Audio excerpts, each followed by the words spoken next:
Buenas tardes, gracias al Consello y por invitarme y a todos vosotros por estar aquí, a Xurxo por la presentación. Lamento no poder comunicarme con vosotros en galego, yo me gustaría, poco a poco voy cogiendo el acento. Básicamente, cuando hace como 15 días, no, un poco más, ¿no? 3 semanas, Xurxo me llamó para decirme que había interés en el asunto de la noticia que había publicado, porque a partir del momento en que se publica la noticia de la Organización Mundial de la Salud, establece que la carne elaborada y la carne roja son carcinógenos, es decir, que provocan cáncer en distinto grado.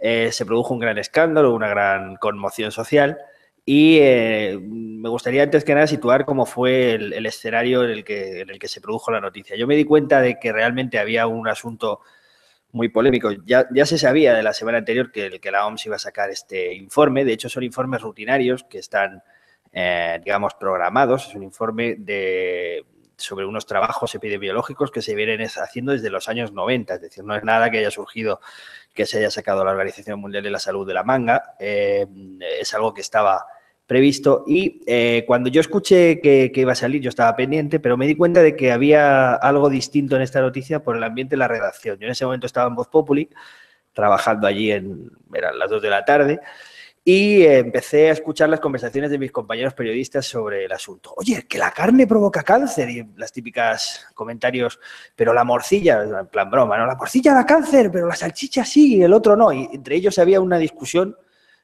con interés, ¿no? Había algo de preocupación porque realmente la noticia era impactante. De repente la OMS te decía que tu modo de vida era algo amenazante para tu salud y que la carne te podía provocar una enfermedad, el consumo de carne.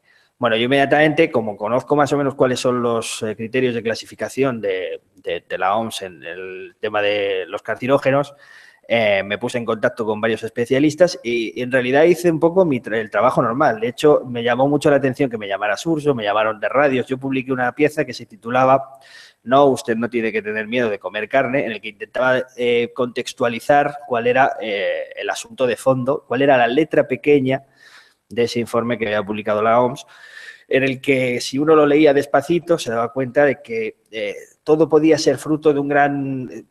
se podía producir un gran malentendido, que de hecho es lo que sucedió. Los grandes titulares de muchos medios no andaban con matices y aquí es donde me gustaría hacer la reflexión sobre dónde está el origen de esa confusión, si realmente el problema de comunicación es de los periodistas o es un problema de la propia fuente, que esto sucede también a menudo. Se produce en el ámbito de la comunicación y también en la comunicación científica, se produce a menudo. Solemos buscar culpables siempre en el mensajero, lo cual yo soy el primer autocrítico con la profesión y creo que hay muchos filtros que están fallando, pero a veces no solo es un problema del mensajero, sino de que realmente la propia arquitectura, la propia estructura con la cual se diseñan estos trabajos está pensada de puertas para adentro y no se tienen en cuenta las consecuencias de lo que puede suponer, digamos, en la opinión pública comunicar una cosa como que la carne, así en letras grandes y en titulares llamativos, provoca cáncer. Bueno, pues básicamente yo en ese momento hablé con varios expertos del CSIC y leí toda la información que publicaba la propia Organización Mundial de la Salud, en concreto la IARC, que es la organización internacional, por ponernos en contexto, que investiga el riesgo de cáncer de distintos productos, elementos, alimentos y demás. Ellos establecen una categorización que funciona muy bien científicamente y tiene mucho sentido porque establece la correlación entre el consumo de determinadas sustancias y la aparición de cáncer. En las categorías distintas está organizado por nivel de prueba, es decir, en la categoría 3 se establecen aquellos alimentos, sustancias cuya relación con el cáncer está probada en experimentos in vitro, es decir, que se cogen en el laboratorio unos tejidos, se les ponen unas sustancias y se ve que esos tejidos desarrollan unos tumores. En la categoría 2A, 2B, la siguiente grado, están las que se ha demostrado una relación entre la aparición de tumores, se ha demostrado tanto in vitro como en experimentos con animales. Y en la categoría 1 están, la que nos parece a todos más grave, las sustancias que provocan cáncer de manera confirmada por los científicos durante mucho tiempo en experimentos in vitro, en experimentos en animales y en experimentos con humanos, ¿vale? ¿Qué significa esto? Cuando la Organización Mundial de la Salud, la IARC, publica los resultados, lo que está diciendo es que la carne elaborada, por carne elaborada nos referimos a las carnes que están hechas con salazón, distintas estrategias de conservación, salazones, ahumados y otro tipo de conservas, por ejemplo, los embutidos y demás, están introduciendo, desnaturalizando, conservarlo, en algunos casos se están metiendo sal, en otros casos se están metiendo, pues eso, el proceso por el cual se ahuman los alimentos, y eso está añadiendo una serie de moléculas que producen unos efectos en el organismo. Lo que dice la IARC es que en el caso de esas carnes elaboradas, el grado de prueba de que provocan cáncer, sobre todo cáncer relacionado con el sistema digestivo, en este caso de colon, está probado en los 3 casos, en in vivo, en animales y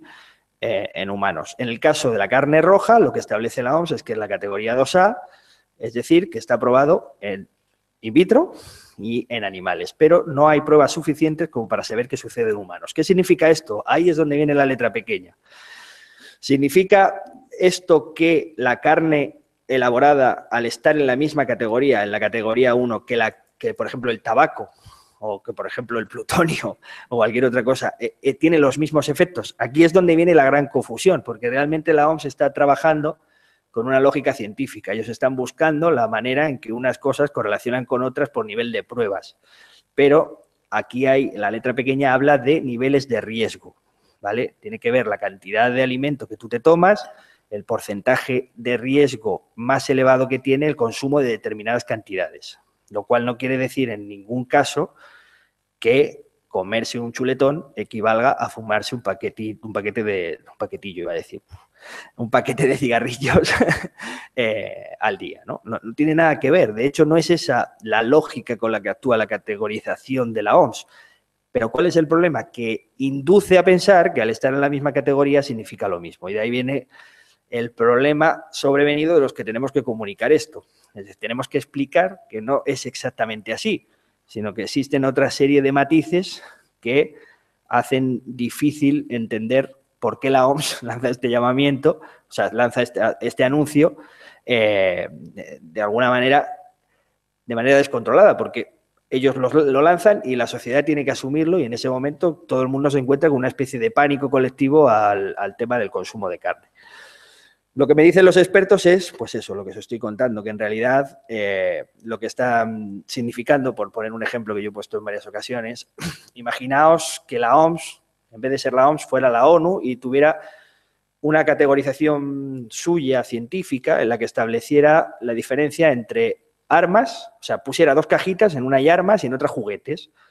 Cuando analiza durante un periodo de tiempo qué es un arma y qué es un juguete, de repente mete en la categoría de armas la bomba H, una ametralladora y una navaja de Albacete. Bien, ¿qué sucede cuando uno compara la navaja de Albacete con la bomba nuclear? Pues básicamente que las dos son armas, efectivamente, están en la categoría 1, pero las dos no tienen el mismo potencial ni el mismo factor de riesgo a la hora de matar personas. Bueno, pues con la categoría 1, la categoría 2 y la categoría 3 de la IARC pasa algo parecido.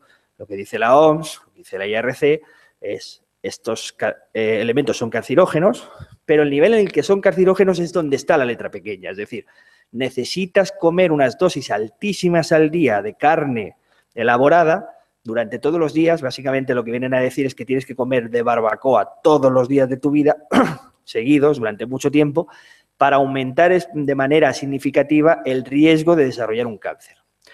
En el fondo, y esto lo dicen todos los nutricionistas, los oncólogos y toda la gente que estudia el tema, no dicen nada que no se supiera. Es decir, desde hace mucho tiempo se viene advirtiendo que el consumo excesivo de carne roja o de carne elaborada es un factor de riesgo para desarrollar un cáncer de colon o otro tipo de tumores. Pero aquí ya están estableciendo, digamos, el estudio final donde se dan estos datos.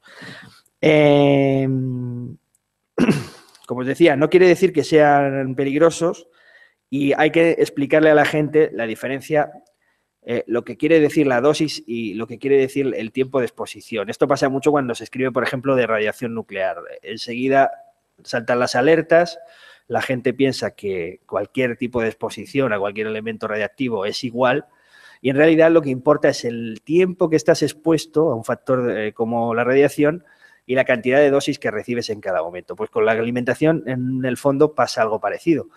Los hábitos de vida son muy importantes, no es lo mismo consumir determinadas carnes de un tipo que de otras. Aquí se hace un totum revolutum un poco extraño. ¿Cuál es el origen? Que ahí había una parte científica muy interesante de este factor de riesgo de que provoquen cáncer este tipo de carnes, sobre todo las elaboradas. Pues como os decía, en que, por ejemplo, los procesos de ahumado introducen nuevas moléculas que son los hidrocarburos aromáticos que al entrar en contacto dentro del metabolismo humano son más propensos a provocar mutaciones dentro del ADN. Esto también pasa, por ejemplo, con el tema de la salazón, que, digamos, se convierten en nitratos, dentro del organismo son nitrosaminas, y esto provoca, se ha experimentado y se ha visto en humanos, se ha visto en ratones y se ha visto in vitro, que se produzca un mayor número de mutaciones y, por tanto, un mayor riesgo de tener un tumor.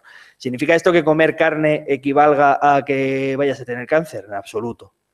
Además, hay factores genéticos individuales de cada uno. Hay gente que tiene más predeterminación a desarrollarlo y gente que menos. ¿Significa lo mismo que fumar un cigarrillo es equivalente? Los oncólogos han sido clarísimos. No tiene nada que ver el hecho de establecer el cáncer de pulmón es una causa directa, es una consecuencia directa de fumar tabaco, pero el cáncer de colon no es una consecuencia directa de comer mucha carne, sino que es uno de los factores de riesgo.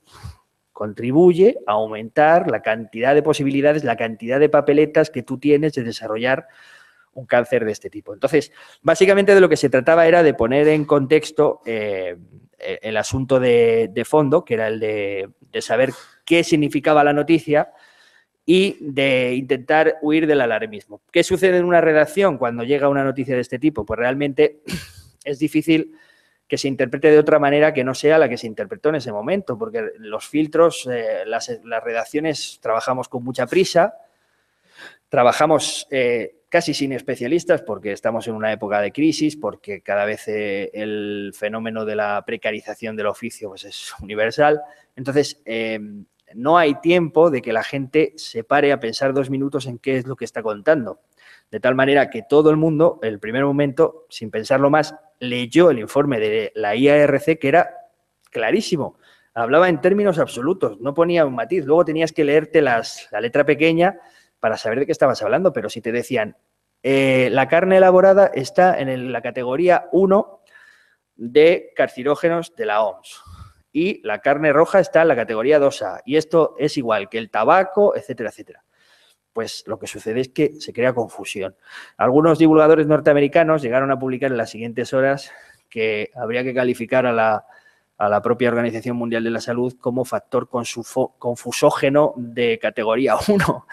Y esto no es ninguna tontería porque ya hay mucha gente que está poniendo en cuestión si las políticas de comunicación o las políticas, en este caso de organización interna para estudiar determinados fenómenos, están bien pensadas de cara a la opinión pública. Ya ha sucedido varias veces en las que la OMS ha determinado o ha puesto categorías para determinados alimentos o sustancias y esto se ha malinterpretado completamente. Últimamente hay una polémica muy encendida, especialmente en Latinoamérica, con el tema de los glisofatos, que son unos herbicidas que las personas que están contra los transgénicos son especialmente activistas contra esta sustancia que se utiliza pues para acabar con plagas en distintos cultivos y demás, también se utiliza en jardinería y se considera, al haberlo establecido como categoría 2A, igual que la carne roja, que es un factor de riesgo, un cancerígeno, que si te riegan o te fumigan una acera y estás por allí y con el glisofato te da cáncer.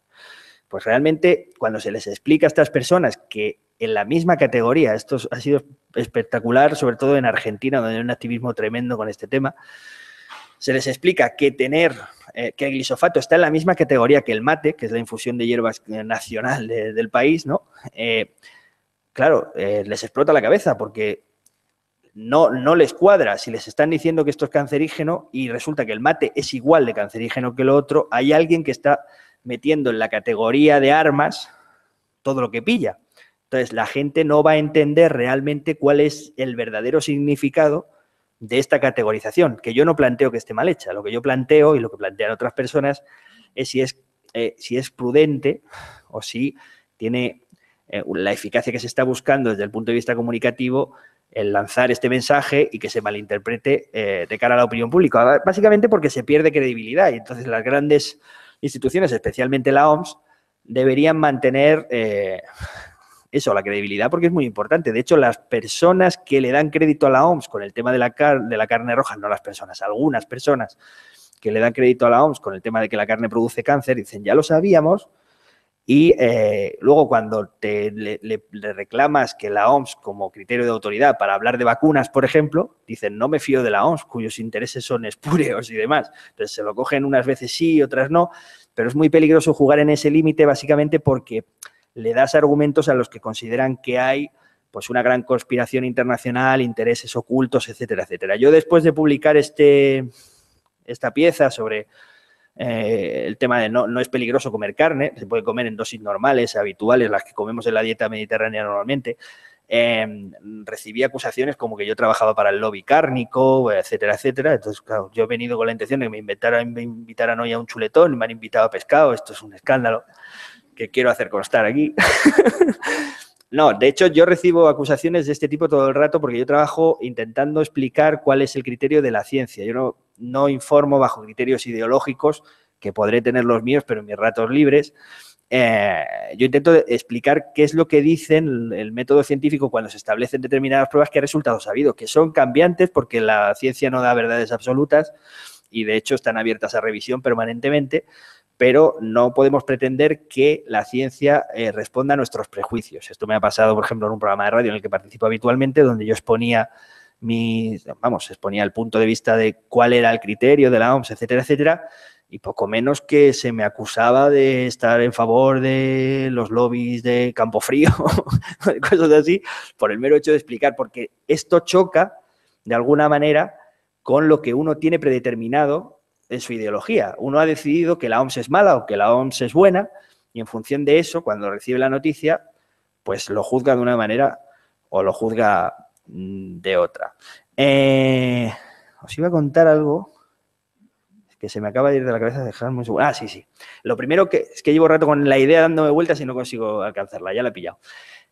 La primera reacción que yo tuve cuando me contaron el resultado que iba a salir inminente de que el bacon provocaba cáncer, porque en principio fue el bacon, las salchichas, fue un poco el centro de atención, fue pensar con un criterio utilitarista. Yo lo explico.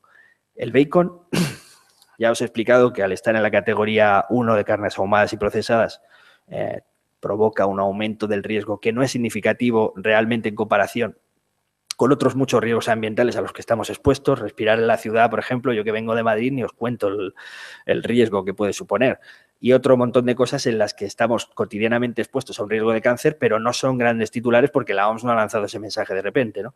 Bueno, pues cuando se analiza cuál es el riesgo del bacon realmente mata, claro que mata, pero no mata de cáncer. El bacon mata de ictus y de infarto y de enfermedades cardiovasculares, que son, si cogemos el número global de cifras, es muchísimo más altas las cifras anuales de muertes en España y en el resto del mundo por enfermedades relacionadas con el sistema de riego sanguíneo. Lo que sucede es que la grasa se acumula en las arterias, provoca al final pues una obstrucción a largo plazo, hipertensión, rotura de las venas, y hay muchísimos casos, cada vez más en España se ha convertido, y sobre todo en el tema está dando un vuelco en mujeres, ha aumentado de manera espectacular el número de infartos cerebrales y demás.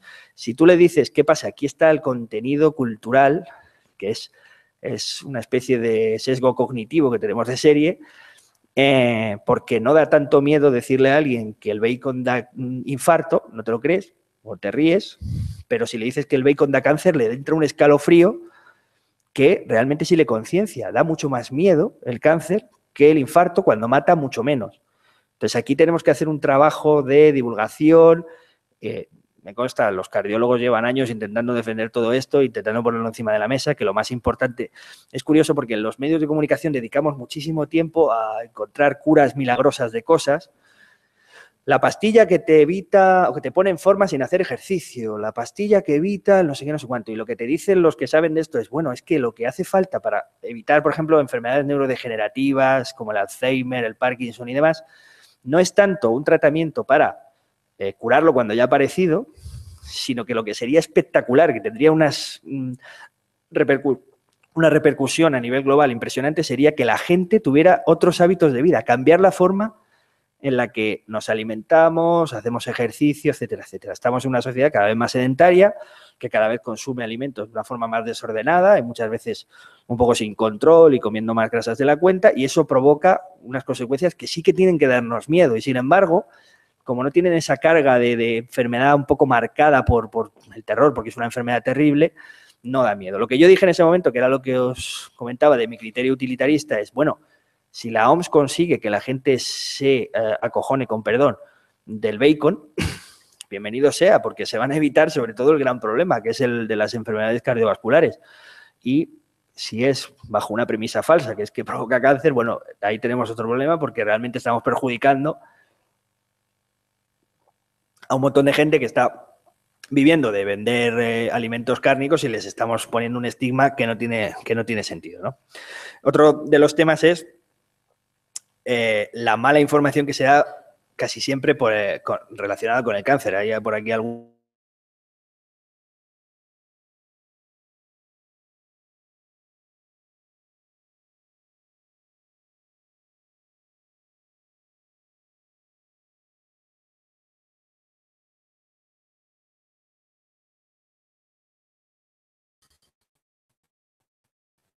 porque sacan esos titulares, hemos encontrado una molécula que va a curar este tipo de tumor, no sé qué, o bien encuentran algo que te mata de cáncer instantáneamente. Entonces, la responsabilidad social de los periodistas, que es puntos que os quería comentar, ni la OMS, ni nosotros, ni la sociedad en general, abrir una caja sin saber muy bien qué hay dentro y las consecuencias, el que venga, que lo asuma. Es decir, si tú como Organización Mundial de la Salud tienes una información, aquí ya os estoy dando una opinión personal, como esa de que la carne entra en la categoría 1 y 2A de riesgo por carcinógeno, lo que no puedes hacer es, venga, yo doy el dato y me quito de en medio y después que se apañen y que alguien lo explique. De la misma manera que siendo un periodista tú no puedes decir, es que esto lo dice la OMS y yo voy a lanzar esta bomba, voy a decir que esto da cáncer y como no lo he dicho yo, pues ya está. Tenemos una responsabilidad en el sentido de que tenemos que intentar que lo que contamos tenga un fundamento y un contexto y lo podamos explicar y justificar. Cuando llega una noticia de este tipo a la redacción, los pasos lógicos, que era lo que os pretendía decir al principio, que a mí me llamaron de un montón de radios o me llamaba gente para felicitarme por una pieza que yo no le considero que tenga ningún mérito periodístico porque sigue el esquema del trabajo rutinario de cualquier periodista. Te llega una información a la redacción y lo primero que tienes que hacer es intentar contrastar si lo que se está contando tiene un fundamento o si es una pamplina. Nuestro trabajo consiste básicamente en desconfiar de todas las fuentes, ya sea la OMS, ya sea Pepito o ya sea, si es una fuente de poder más todavía, porque normalmente son las más interesadas en contarte otra milonga, o ya sea Greenpeace. Pero no debes dejar que tus sesgos ideológicos o de todo tipo condicionen tu forma de enfocar la noticia. Yo puedo tener una opinión particular sobre el papel de la OMS o el papel de los transgénicos o de la energía nuclear. De hecho, hay gente que me acusa de ser pronuclear y a lo mejor no soy pronuclear, sino justo lo contrario. Pero yo cuando trabajo como periodista, yo no tengo que poner, salvo que hiciera una columna de opinión, cuál es mi opinión. Yo estoy dando unos datos que son los que están encima de la mesa. Con la crisis, por ejemplo, de Fukushima, hubo un alarmismo y una falta de información absolutamente salvaje, muy parecida y similar a lo que ha pasado con lo de la carne. Y en ese momento, pues también acusaban a los periodistas que hacíamos nuestro trabajo, a algunos, de ser pronucleares o de intentar tapar una verdad oscura. Han pasado 4 años, creo ya, del terrible maremoto y del accidente nuclear de Fukushima y a día de hoy solo hay una víctima. Hasta hace poco no había ninguna, pero el otro hace como un mes y medio ha muerto un operario de la empresa como consecuencia de un cáncer directamente relacionado por el accidente nuclear.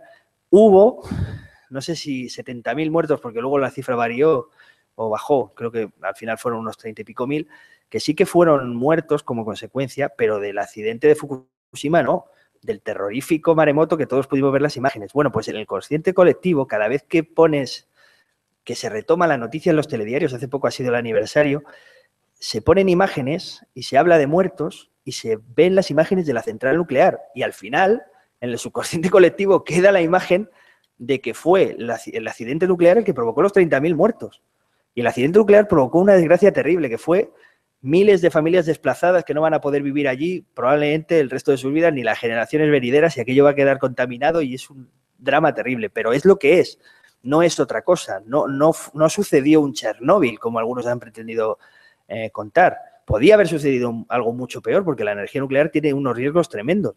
Pero nosotros, los periodistas, y yo creo que el resto de profesionales, debemos limitarnos a contar lo que ha sucedido y no mezclarlo, y no intentar meter ideología en las informaciones que damos, ni confundir. Cuando metemos imágenes del aniversario del maremoto y hablamos de 30.000 muertos y las imágenes que lo ilustran son las del accidente de Daiki, de la central nuclear, lógicamente estamos confundiendo y haciendo mal nuestro trabajo.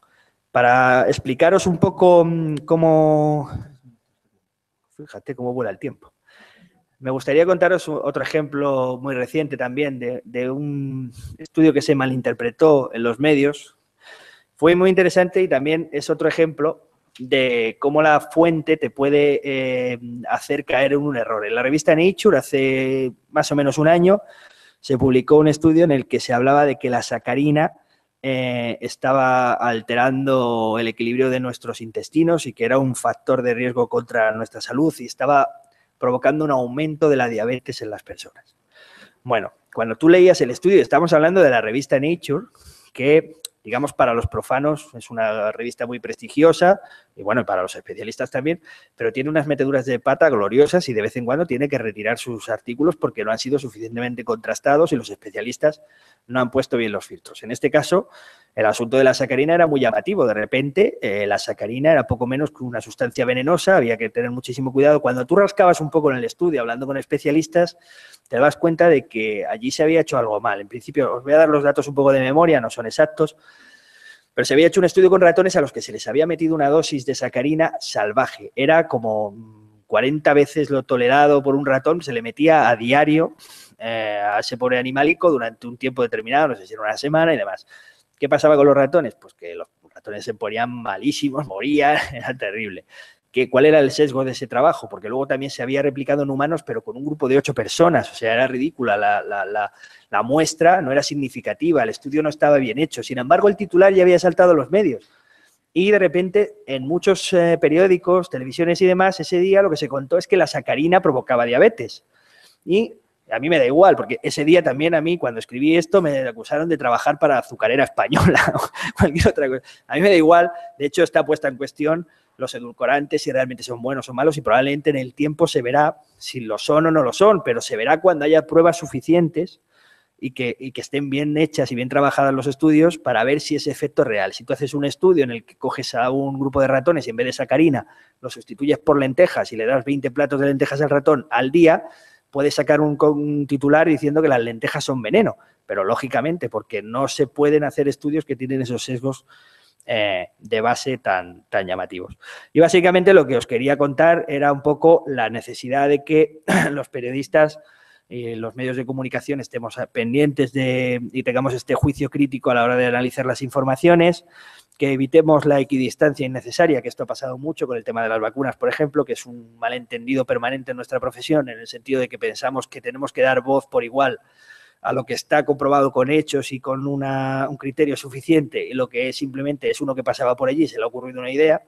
En el caso de los antivacunas es clarísimo que se le pone en el mismo plano a un científico que lleva años investigando en el tema de las vacunas y a continuación en el telediario te ponen las declaraciones de un señor que escucha fuerzas cósmicas que le hablan al oído, ¿vale? Se ponen los dos igual y intentar estar atentos de las equivocaciones de origen, ¿vale? Porque yo suelo dar estas charlas, soy muy autocrítico con el periodismo, pero los científicos también tienen parte de responsabilidad. Y os pongo un último ejemplo, hablando de neurociencia, un estudio que comenté con Surso hace un mes, que me pareció muy interesante, pero no publiqué nada sobre él, por casualidad, podía haberlo hecho, en el que se hablaba de cómo digamos, las emociones podían condicionar nuestra percepción del color. Yo últimamente ando muy liado con ese tema, me gusta mucho, y había el estudio era muy interesante porque con varios sujetos les ponían distintos tonos de colores, en este caso creo que era el azul, y en función de su estado anímico veían el color de una manera o de otra,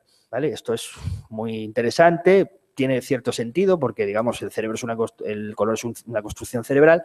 Bueno, pues hace poco he vuelto a consultar el artículo buscando el paper para leerlo más en profundidad porque estoy escribiendo sobre ello y resulta que el paper lo han retirado porque no tenía pruebas suficientes. Además era una revista, creo que era en Cell, era una revista de prestigio y todo lo que publicaron no estaba argumentado ni suficientemente probado de tal manera que se retira y se espera a que se vuelva a hacer bien y a ver si es verdad lo que dicen o no. Pero, ¿qué pasó? Que ese estudio, en el momento de salir, estamos hablando de algo que salió hace un mes, tuvo muchísima repercusión, salió en un montón de sitios y ahora la retirada de ese paper es una nota a pie de página dentro de una de las publicaciones. Entonces, hay una injusticia en el tema de a qué se le da relevancia, en dónde ponemos el foco, en la que deberíamos estar más atentos y entre todos intentar perfeccionar las herramientas para comunicar estas cosas, sobre todo cuando se trata de salud pública. Y en el caso de la OMS, si el debate no se abre ahora, se abrirá más adelante. Ahora mismo hay gente que está criticando, por ejemplo, cómo gestionó la crisis del ébola. Médicos Sin Fronteras alertó durante semanas y semanas que el ébola tenían que aumentar el nivel de alerta en los países africanos y la OMS miró para otro lado y nadie ahora se hace responsable de eso, pero eso tuvo consecuencias y un montón de muertos. Tengo que terminar. Y la OMS se tendrá que plantear en algún momento si lo que está haciendo es correcto o a lo mejor está causando un mal mayor del que pretende evitar. Gracias, Antonio.